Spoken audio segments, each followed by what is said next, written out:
Bienvenue au domaine des Amiels, petit domaine familial à Mont-Blanc, près de Pézenas, Béziers, en Languedoc. On produit des vins biologiques, biodynamiques et naturels. Bonjour à tous, aujourd'hui présentation de notre cuvée sous le manteau, la Solera. Pour les non-initiés, la Solera c'est un système d'élevage qu'on retrouve beaucoup en Andalousie par exemple pour les finos, les sherry. En fait on va élever le vin en barrique pendant plusieurs années.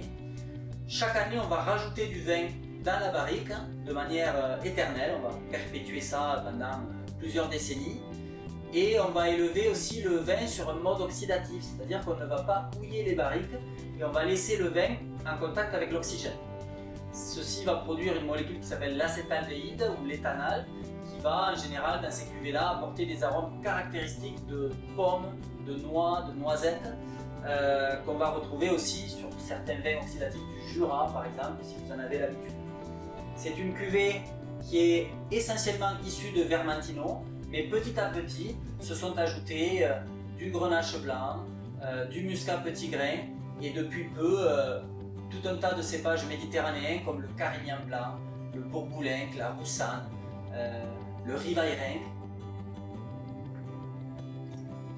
La Solera blanche, on va avoir une robe très pâle mais aussi avec une couleur un petit peu dorée. On a évidemment le temps qui a fait son affaire dans cette histoire et qui a donné au vin cette couleur dorée qui tirerait même au fur et à mesure sur le marron.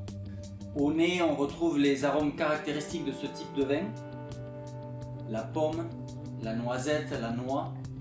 On est sur les arômes habituels des rancios, des vins jaunes, des sherry, des finos, etc. En bouche, on a beaucoup de puissance. On est quand même sur un vin qui titre autour de 15 degrés d'alcool. On retrouve les mêmes arômes que le nez, mais ce qui va frapper en dégustant le vin, c'est sa fraîcheur, son acidité, sa salinité. C'est un vin qui fait énormément saliver.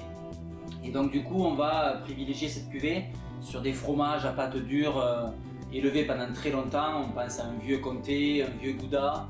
On peut aussi aller chercher des poissons fumés, de la morue très salée. Voilà, toutes les choses qui vont en général nous assécher un petit peu le palais et où on va manquer un petit peu de salive.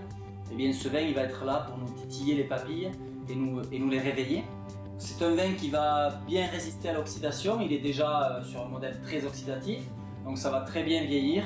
20-30 ans ne lui feront pas peur.